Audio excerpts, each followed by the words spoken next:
Hi, this is Kathy, your librarian, and I wanted to make this video to demonstrate why it's important to seek out multiple perspectives on your topic.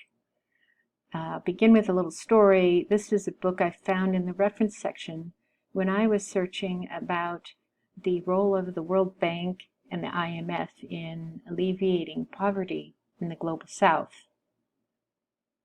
So I came across their page on the external debt, and often when you're reading you might find something that seems a little sketchy or a little maybe oversimplified, and when you do, that might be a trigger to make you check out the author.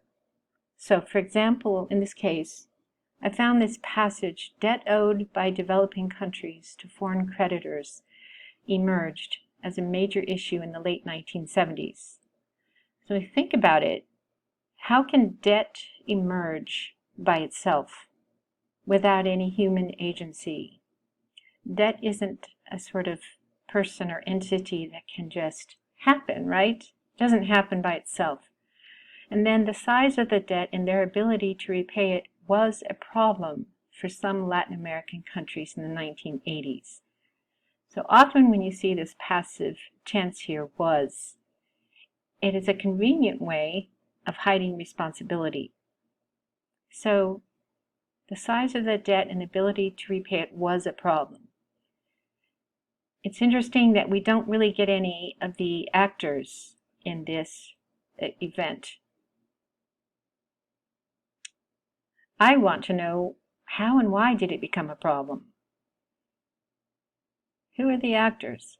So on the second page, this text hints at some of the reasons for the debt, including bad governance, economic mismanagement, and internal and external conflicts of these poor countries.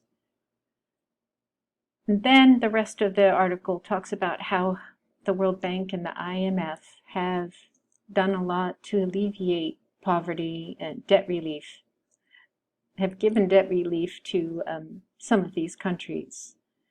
And really, by the end of the article, you tend to see the World Bank as sort of a hero in alleviating poverty. But it sounded sketchy to me because I'll admit I had a little prior knowledge about this topic. The first thing I would do is say, okay, who is responsible for this? And if we look at the author on the book itself or in the record, it will say the World Bank. No author name, just the World Bank itself.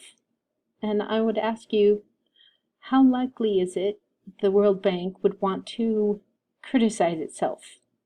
Kind of like us on social media when we have to upload a profile image.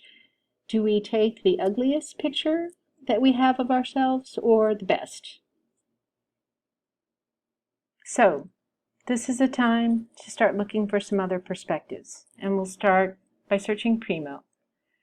To do that, just go to the library homepage, Student Resources, Library. That's my way of getting to the library, but there are others. And instead of using this search box, I'm going to go straight to the advanced search. And I'm going to enter World Bank or International Monetary Fund. They're often sort of written about together. And that's what the OR is doing. It's saying I'll take one or the other or both. And I'm going to change this field to subject. That way I know that the books or articles I pull up are really going to be about one of these topics. And the second part of my research question had to do with poverty. So I put that on another line. So the first thing we do is pay attention to the results. And in the third one, we see this book title, 50 Years is Enough, the Case Against the World Bank and the International Monetary Fund. If you click on it, you'll get a little summary. And this paragraph gives you a lot of reason to be skeptical about the amount of poverty alleviation the World Bank has actually done. And scrolling through more results, we get to this one, The Hypocrisy Trap, The World Bank and the Poverty of Reform. Now this book, when you see online access, it means you can actually just click and you go to the whole ebook itself. Just the title hints that some people feel the World Bank is hypocritical in saying that it's alleviated poverty. And this one as well, Masters of Illusion, the World Bank and the Poverty of Nations. So you spend some time looking through these books, looking through other sources. After some time, you may dig down to this book, The New Confessions of an Economic Hitman. We talked about the importance of authority and how authority is conferred in different ways, sometimes by experience.